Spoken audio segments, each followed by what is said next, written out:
berasumsi, hindari argumentasi. Jika bingung tanya siapa? Tanya Kiai dong. Assalamualaikum warahmatullahi wabarakatuh sahabat. Kembali lagi di konten Tanya Kiai, sebuah konten yang akan membahas suatu permasalahan umat yang terjadi di sekitar kita. Bersama saya Robi Junior dan juga turut hadir di studio guru kita Dr. Kiai Haji Samsul Ma'arif. Assalamualaikum Kiai, apa kabar? Waalaikumsalam warahmatullahi wabarakatuh. Kabar baik Mas Robi. Alhamdulillah. Kayaknya lebih cerah dari biasanya ini. Iya kayaknya habis potong rambut. Kalau lihat potongannya ini potongan pemuda soleh. Oh, amin. Tapi itu baru potongan doang ya. Baru potongannya doang. Kiai, kita sudah sampai di episode 9. Tanya Kiai banyak banget responnya nih. Banyak permasalahan yang ingin langsung ditanyakan. Masuk ke redaksi kita. Kita kemarin sudah selesai di bab nikah, Kiai. Nah, sekarang kita mau lanjut ke bab perilaku sosialnya, perilaku manusia. Nah, kita akan mengangkat sebuah tema yaitu hukum bertato. Iya. Pada dasarnya hukum bertato itu kita lihat dari zaman sekarang kayak ini. Iya. Zaman sekarang itu kan tato tuh lagi digandrungin banget. Khususnya anak muda. Khususnya anak muda itu udah menjadi lifestyle atau tren. Ada istilah kayak kalau belum tato tuh belum lengkap gitu, kerennya. Ada yang bilang begitu. Walaupun kulitnya hitam. Walaupun kulitnya hitam. Fenomena ini tuh disikapi santai banget sama beberapa kalangan penggiat tato, dan ada seruan seperti tato is not crime. Tato bukan kriminal.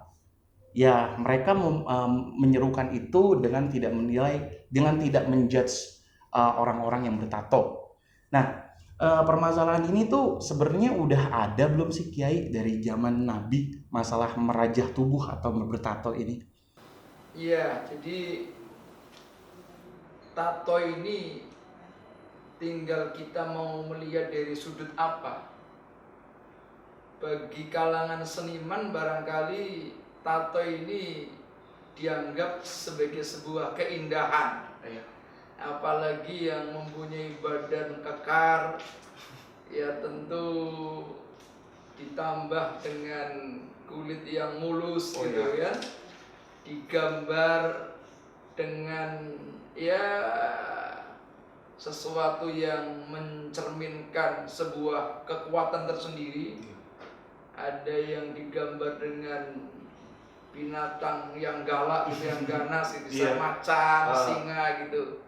Tapi sekarang malah trennya agak apa ya, lebih pada gambar-gambar tato yang mencerminkan romantisme gitu ya, bunga dan lain sebagainya. Jadi dari mana kita mau meninjau? Kalau seni ya seni. Namun ketika kita memandangnya dari aspek hukum agama, ini menjadi persoalan. Persoalannya apa? Pertama, tato itu adalah satu upaya yang di dalamnya ada semacam ya membuat perubahan, ya, karena itu memasukkan tinta melalui jarum, itu kan menyakitkan, ya, bisa jadi merusak dari badan aslinya. Sehingga pertama memang menyakiti badannya sendiri. Yang nomor dua, ada unsur misalnya taghyirul khalqi, melakukan sebuah perubahan anggota badan. Jadi memang ada prinsip segala sesuatu yang terkait dengan merubah ciptaan Allah, baik itu tato maupun yang lainnya. Bisa jadi misalnya ya orang sekarang lagi tren lihat drama Korea. Drakor. Itu katanya orang-orang Korea itu lagi ngetren dengan cara merubah wajahnya supaya menjadi lebih cantik atau ganteng.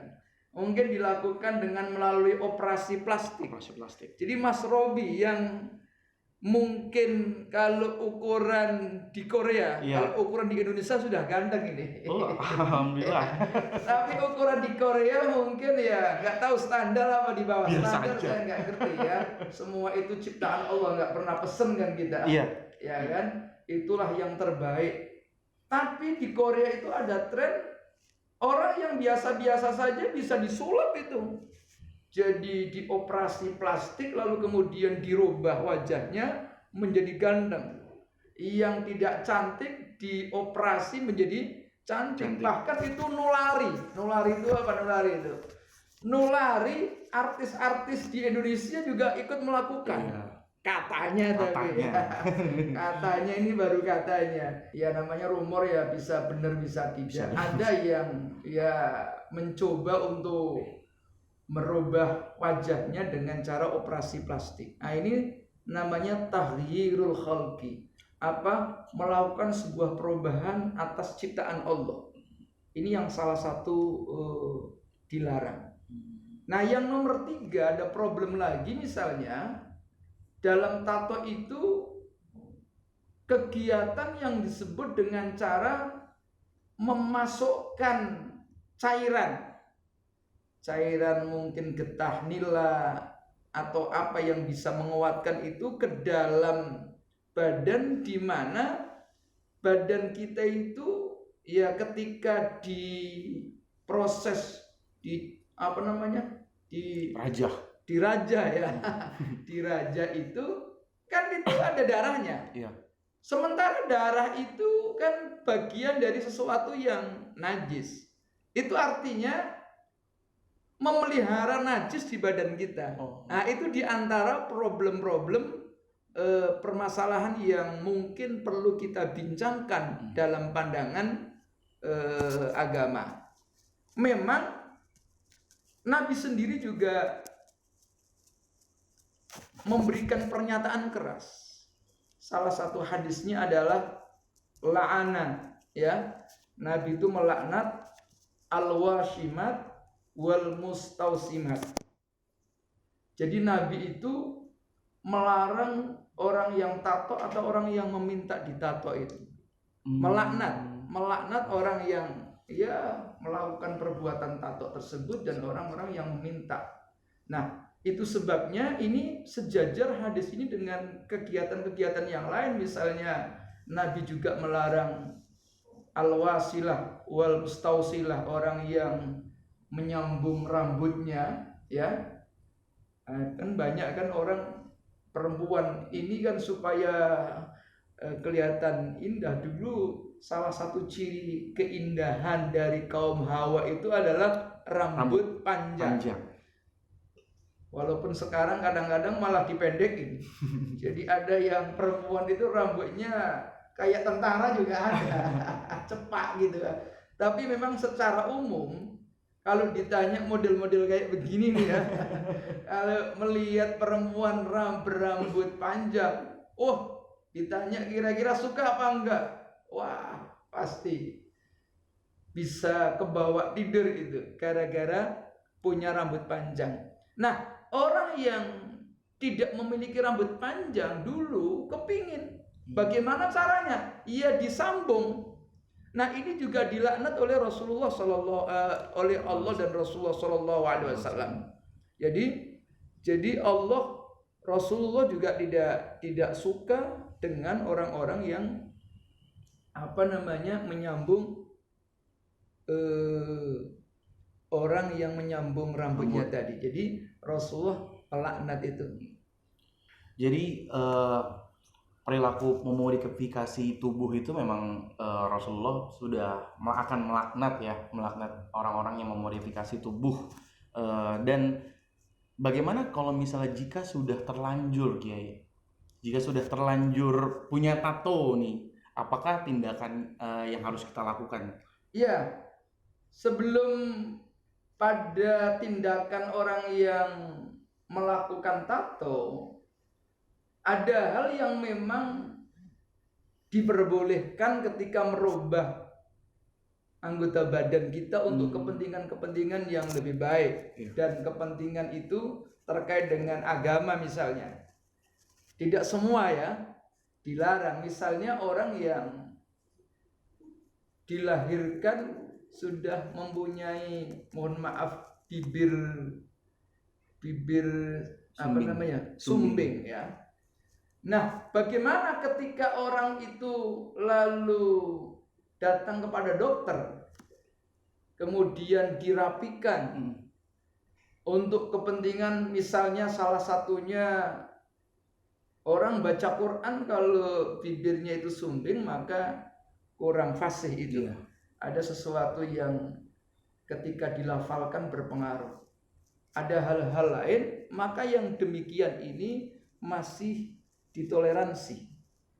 Jadi tidak semua merubah ciptaan Allah itu dilarang. Ada hal-hal yang masuk dalam kategori toleransi ketika berkenaan dengan hal-hal yang positif, ya, terutama kaitannya dengan ibadah. Nah, bagaimana dengan tato tadi? Nah, tato tadi memang dilarang oleh agama, Rasulullah melaknat itu. Kenapa? Ya, karena memang tadi pertama, di samping ada najis di dalamnya, Hmm. ketika dicocok-cocok di apa di bahasa Rajah. di rajah tadi, yang nomor dua juga merubah ciptaan Allah. Hmm. Itu alasannya. Nah, tetapi kan pengaruhnya seperti apa gitu ya. Kadang-kadang orang bertato itu awalnya tidak tahu menahu. Ada kalanya orang bertato itu masa usia kecil. Sekarang ini kadang-kadang anak belum balik sudah tatoan. Gara-gara ikut grup apa itu yang jalan-jalan itu. Yang di pinggir jalan ya. Itu kadang-kadang saya lihat ada anak kecil mungkin belum balik itu. Ya. Atau karena dipaksa oleh kawannya. Jadi dia nggak tahu apa-apa, tiba-tiba dipaksa oleh kawannya. Kamu kalau nggak ikut ditato, awas lo ya, akan kita bully. Bisa jadi itu. Nah, jadi dilihat dulu. Kalau secara umum orang itu sudah masuk usia balik, lalu kemudian tato itu dilakukan atas kesadaran dirinya, maka ini ketika akan kembali ke jalan Allah, maka ada pertimbangan-pertimbangan dalam pandangan hukum Islam.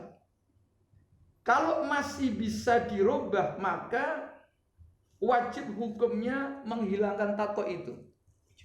Mungkin dengan cara, ya sekarang kan lebih canggih menghilangkan laser tato. ya. Kalau ya dengan laser diantaranya, atau dengan cara yang lain, ya mungkin bisa. Kalau masih bisa, maka hukumnya wajib. Dan itu tidak menyakitkan ya tentu. Kalau bisa menyakitkan, ya membawa maldharat yang lebih besar, maka tidak wajib. Yang penting ada niatan baik, positif, bertaubat kepada Allah, mengakui bahwa dirinya telah berbuat kesalahan. Tetapi kalau masih memungkinkan untuk dirubah, ya dihilangkan maksud saya, maka itu hukumnya menjadi wajib menghilangkannya. Ya, asal tadi bukan karena dipaksa. Yang nomor dua dilakukan ketika usia sudah masuk usia balik. Tapi kalau anak kecil begitu besar, nggak apa-apa, itu termasuk yang dimakful lah. Karena waktu itu masih kecil, belum tahu apa-apa. Ya begitu besar nggak apa-apa itu. Tetapi kalau sudah besar, sudah balik, melakukan kegiatan tato, lalu dilihat dulu sejauh mana tato itu.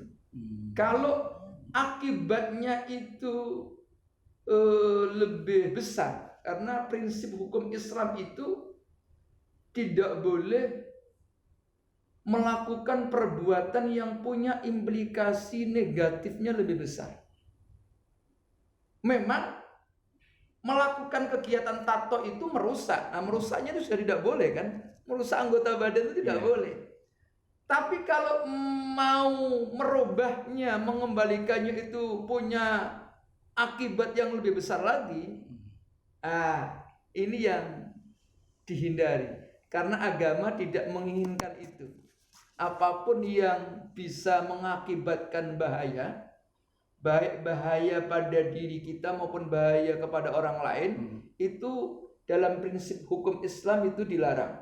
Jadi dalam kaidah yang sangat populer itu ada kaidah la dharara wala dhirara.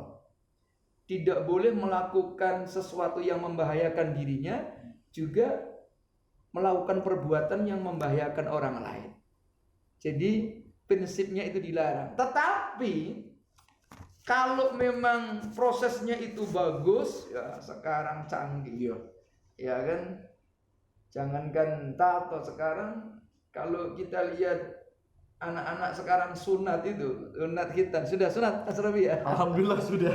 Yang lahir tahun sekian itu, waduh sunat dulu. Ya Allah, ada tukang sunat itu istilahnya tukang Bengkong. Wah itu katanya, waduh, Mengerikan kalau sekali. didatangi bapak tukang bengkong itu, udah anak-anak kecil itu lari, ya kan? Iya. Tapi sekarang ini dengan metode yang luar biasa ya, maju lah. Itu sunat sudah begitu dipotong nggak rasa apa-apa, cuma diajak ngobrol-ngobrol. Mungkin dikasih mainan, gambar-gambar apa gitu, anak-anak tiba-tiba sudah selesai pakai celana, dan itu sangat bagus sekali. Nah, ketika ada metode kayak begitu kan tidak perlu repot-repot, datang saja ke ahlinya, maka insya Allah tato itu bisa dirapikan sebagaimana mestinya. Nah itu harus itu. Ya prinsipnya jika masih memungkinkan Kiai ya. Iya. Wajibnya harus dihilangkan jika masih memungkinkan. Nah banyak metode-metode tato yang beranggapan bahwa tato itu tidak menghalangi masuknya air. Maksudnya orang bertato itu tetap masih bisa berkeringat Kiai. Nah bagaimana perihal ibadahnya Kiai? Maksudnya sebelum beribadah kan pastinya kita bersuci dulu. Itu karena banyak yang beranggapan bahwa yang masuk tinta itu hanya di lapisan kulit luar loh gitu. Banyak yang beranggapan seperti itu dan tidak menghalangi keluarnya keringat. Dan bagaimana orang yang sudah bertato bersuci Kiai? Ya, salah satu implikasi lain ya, akibat lain dari tato itu ya tadi, di samping ada yang dipersoalkan dari aspek najisnya, ada yang dipersoalkan ketika orang bertato itu apakah air itu sampai apa tidak kepada anggota yang wajib dibasuh, baik itu dalam rangka kegiatan wudhu maupun dalam rangka mandi jinabat misalnya. Karena salah satu unsur yang harus dilakukan ketika orang melakukan wudhu itu harus meratakan air ke seluruh anggota badan, ya, anggota yang wajib. Kalau wudhu ya misalnya mengalirkan, membasuh anggota yang harus dibasuh, misalnya muka atau tangan atau kaki. Demikian pula kalau mandi. Nah bagaimana? Nah memang banyak yang berpendapat bahwa proses yang dilakukan dalam pentatoan itu tidak sampai pada menghalangi air. Ya. Tetapi jika itu ternyata mampu menghalangi, tadi itu yang saya katakan. Kalau memang cara penghilangannya itu masih memungkinkan, ya kita hilangkan. Tetapi kalau madorotnya besar, ya, menimbulkan sakit dan lain sebagainya, tidak mengapa. Jadi dimakfu oleh Allah asal dia betul-betul taubat. Memang kadang-kadang kan kita ini melakukan sesuatu yang awalnya belum terpikirkan, tiba-tiba begitu sudah lama baru ternyata ini tidak boleh. Itu banyak. Bahkan kalau dilakukan perubahan itu malah menjadi katakanlah repot sendiri. Itu banyak kegiatan-kegiatan kita yang terkait dengan agama. Katakanlah kalau orang itu membangun masjid di atas kuburan gitu kan. Ini kuburan ini, tapi sudah dibangun. Apa perlu dirubah apa enggak? Nah, ini kadang-kadang terjadi seperti itu. Nah, secara umum memang hukum Islam itu fleksibel. Pada dasarnya agama itu adalah ad-dinu yusrun. Yassiru wala tu'assiru. Ya. Banyak ayat-ayat yuridullahu bikumul yusra wala yuridu bikumul usra. Jadi agama itu mudah, Allah itu menghendaki kemudahan, ya. Nah, tetapi kita juga nggak boleh menganggap remeh. Kalau masih bisa diperjuangkan, dihilangkan yang kita hilangkan. Apalagi tadi seseorang itu menganggap kalau air itu tidak sampai kepada masuk dalam anggota badan. Iya. Kalau masih bisa kita lakukan, kita lakukan. Tetapi kalau memang tidak bisa kita lakukan, ya nggak usah kita lakukan, karena agama itu kan tidak memaksakan pemeluknya untuk sampai harus, waduh, ya orang memang jahat ya. Pada masanya kadang-kadang terjadi. Ya, ini bisa siapa saja merasakan. Ada yang bertato itu anaknya orang baik-baik ada. Iya. Kalau anaknya yang tidak baik, bapaknya tatoan, anaknya tatoan itu masih pantas itu kan. Bapaknya tatoan, anaknya ikut tatoan. Bapaknya merokok, anaknya ikut merokok. Misalnya ini contoh, tapi bukan berarti menyamakan rokok dengan tato. Tetapi bisa jadi anaknya tatoan, ternyata bapaknya kiai. Ini kan masalah ini. Iya. Bapaknya kiai saking sibuknya ngurusi umat, ceramah kemana-mana, akhirnya kecolongan. Naudzubillahi min dzalik. Ini memang salah satu problem di kalangan para tokoh ini. Jadi kadang-kadang kita ini diskusi dengan kawan-kawan sesama ustaz gitu ya. Mungkin antar kiai juga ngomong, ada semacam kekhawatiran pengaruh globalisasi, pengaruh teknologi ini akibat negatif tentu ya. Kadang-kadang sudah dirasakan oleh kelompok gawagis. Tahu gawagis? Gawagis itu jamak atau bentuk plural dari Gus. Gus, tahu Gus? Ada Gus, ya Gus itu anak kiai, panggilannya Gus, ya Gus Dur misalnya kan, Gus Wahid dan lain sebagainya, itu Gus panggilannya. Nah, anak-anak kiai Gus-Gus itu kan sekarang hidupnya sudah berbeda dengan Gus dulu. Dulu anak kiai ya jadi kiai, ya kan? Jadi bisa kita bayangkan anaknya Mbah Hashim Asy'ari jadi kiai yang hebat-hebat kan? Salah satunya Kiai Wahid Hashim.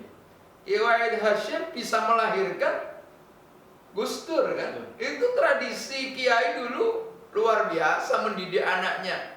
Tapi itu sekarang sudah berbeda. Sekarang anaknya kiai besar kadang-kadang takut gitu kan? Jangan-jangan anak saya nggak jadi kiai nih, ya?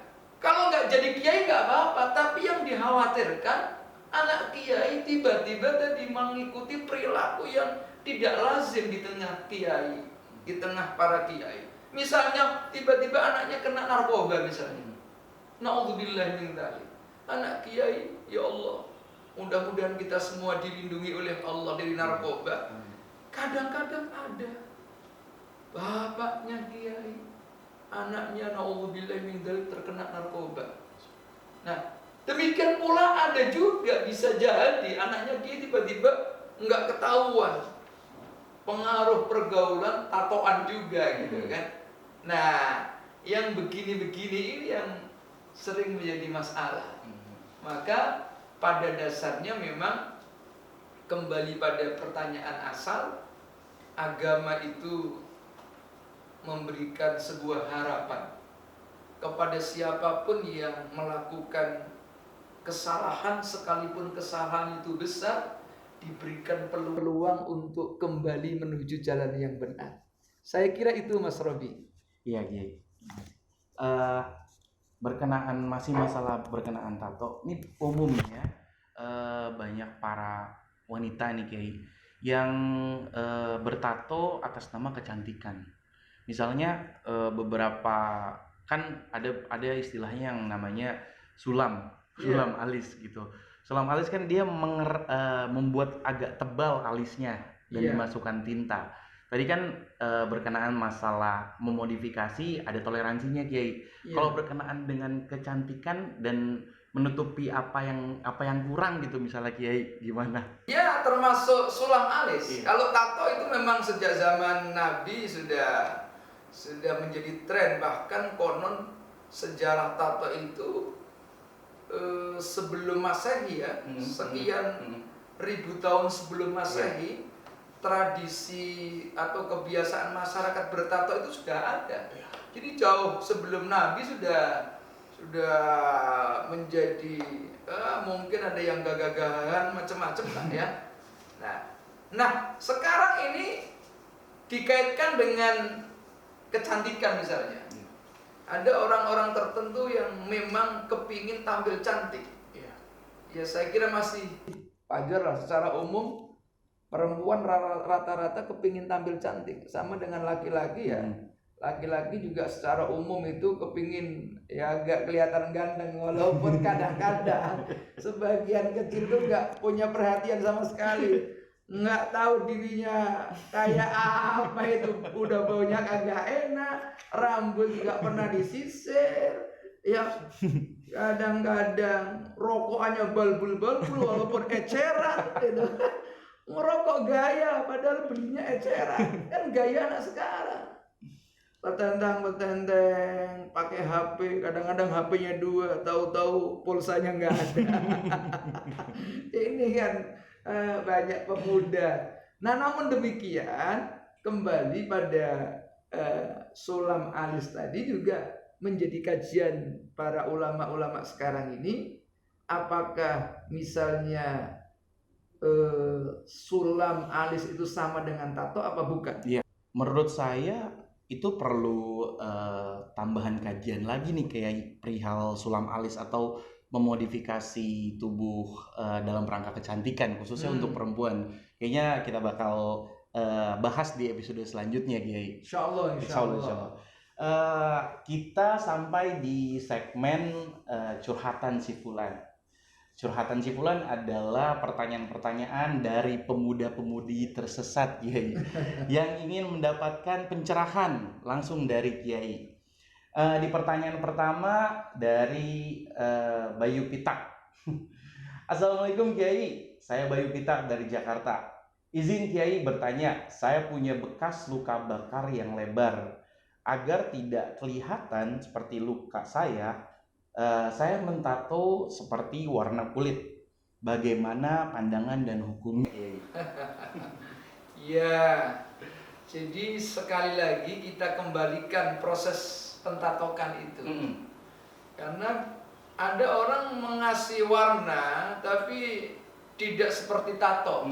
Ya, kan bisa jadi ya tubuh itu diwarnai, misalnya kalau sekarang ini perempuan-perempuan yang suka melukis tangannya dengan henna apa ya? Ya, henna. Ya, dengan ya kalau zaman kita kecil itu dengan pacar itu. Ya sekedar itu saja ya tidak apa-apa, ya kan? Untuk dilukis, kasih gambar nanti ya sebentar juga hilang. Kadang-kadang anak-anak kecil sekarang melakukan itu dan jadi bisnis. Orang yang Iya, iya. bisa pinter ngelukis itu jadi Tato bisnis temporer ya, tertentu temporer. ya, hanya sesaat aja Iya, itu. betul. Nah, jadi haram atau tidak itu dilihat dari salah satunya adalah prosesnya. Untuk apa bahwa dia melakukan tato? Kalau memang hanya sekedar untuk menyamakan ya, menyamakan kulitnya ya, itu untuk memperbaiki sih tidak mengapa. Asal tadi tidak dengan cara memasukkan sesuatu zat cair yang bercampur dengan darah ya. Jadi prosesnya dilihat dulu. Kalau katakanlah orang yang terbakar tubuhnya lalu melakukan operasi kan, operasi tidak dengan tato tentu itu lebih canggih daripada ditato. Gimana orang mentato kok malah seperti aslinya, itu agak kesulitan. Iya. Tetapi akan lebih baik misalnya upaya operasi, tidak mengapa itu. Jadi dioperasi supaya ya kelihatan ya sesuai dengan sama biasanya. Sama dengan orang yang sejak lahir saja bibirnya sumbing tadi, dioperasi tidak mengapa itu. Ya sama juga dengan orang yang kebakaran. Jadi lakukan yang benar. Jangan memilih sesuatu yang tidak benar. Oke, begitu untuk Mas Bayu Pitak. Pertanyaan kedua dari Debi Otak. Assalamualaikum Kiai, saya Debi Otak dari Condet Gang Bulu. Izin bertanya, saya bekerja sebagai artis tato atau pembuat tato. Saya telah banyak melayani orang-orang yang membuat tato. Masya Allah ya. Bagaimana pandangan pekerjaan saya menurut syariat Islam? Sedangkan saya sendiri tidak bertato. Oh, dia hanya bekerja, Kiai. Ya, jadi apa saja yang bisa mengantarkan kita atau orang lain menuju perbuatan yang haram, sekalipun kita sendiri tidak ikut melakukan perbuatan itu dilarang. Jadi, saya nggak berzina tapi ikut mengantarkan orang berzina. Wah, itu lebih parah lagi kan. Jadi germonya nggak pernah zina tapi ngantarin aja. Wah, nggak boleh. Nah, itu banyak yang sejenis, termasuk diantaranya orang yang bekerja membuat tato. Ya, dia nggak bertato tapi dia kan menjadi perantara. Ya, jadi apa saja yang bisa mengantarkan kita itu kepada kebaikan, ya akan mendapatkan pahala. Tapi sebaliknya apa saja yang kita lakukan bisa mengantarkan kepada maksiat, kita akan dapat dosanya. Apalagi kalau yang diantarkan itu tiap hari banyak, belum cantik-cantik lagi. Jadi orang minta tato itu kan kadang-kadang yang aneh-aneh. Kalau laki masih wajar mentato laki-laki. Bagaimana misalnya Mas Robi tiba-tiba jadi tukang tato, yang datang adalah perempuan cantik, lalu kemudian minta tatonya di wilayah-wilayah yang Inti. iya dilarang untuk dipandang. Ya hampir semua kan dilarang. Kalau bukan mahramnya itu, kita tidak boleh melihat anggota tubuh wanita kecuali ya muka ya. Tetapi orang yang minta tato kan macam-macam nanti. Iya. Ya, jarang yang minta tato itu di mukanya aja kan. Tiba-tiba minta tato di daerah punggung misalnya. Kalau model-model begini nih, yang mentato malah gambarnya berbeda nanti. Salah fokus. Ya, jadi sekali lagi banyak hal-hal yang membuat seseorang menjadi tukang tato itu dilarang. Salah satunya paling tidak dia mengizinkan menjadi fasilitas atau tadi melihat anggota badan tubuh wanita misalnya, banyak lah. Jadi kesimpulannya tidak boleh. Oke. Pertanyaan terakhir di segmen tanya curhatan Sipulan dari Amirul Mukminin dari Jakarta. Izin bertanya Kiai, bagaimana jika ada orang Islam secara agama tapi mempercayai kebebasan hak dalam memilih hidupnya? Wah, menarik nih. Untuk bertato dan menganggap tato adalah seni, bagaimana Islam memandang hal tersebut? Ya memang banyak juga sih Kiai, kayak beberapa teman saya dia memang Muslim gitu Kiai, dan dia punya tato. Mungkin ini agak mewakilkan nih. Dia mikir kan, ini hak saya dong gitu dia bilang. Ya secara pribadi ya dia untuk memilih satu perbuatan, ya mungkin menurut pandangan dirinya itu mendatangkan ya kesenangan, kebahagiaan, itu sah-sah saja ya, karena itu perbuatan pribadi, itu hak dia. Tetapi ketika dikaitkan dengan agama, ini menjadi masalah, karena agama itu memandang tadi ada kaitannya dengan ibadah, ada kaitannya dengan sholat dan lain sebagainya. Kalau hanya mengikuti madhab hak asasi manusia, ya terserah itu badan-badan gue, mau diapain, mau ditato ke, mau diiris-iris ke, ya kan, terserah yang punya. Tapi ketika orang itu bertanya lalu kemudian dikaitkan dengan agama, itu menjadi masalah. Memang secara umum agama itu tidak bertentangan dengan hak asasi manusia, tetapi di mana dulu ya hak asasi itu berlebihan apa tidak gitu kan? Dalam kategori ini ada sesuatu yang memang secara prinsip berlawanan dengan nas apa tidak. Kan ada juga orang yang mengatasnamakan hak asasi manusia. Katakanlah kawin laki-laki sama laki-laki, oh alasannya hak asasi manusia. Tapi itu berlawanan dengan teks agama, ya kan?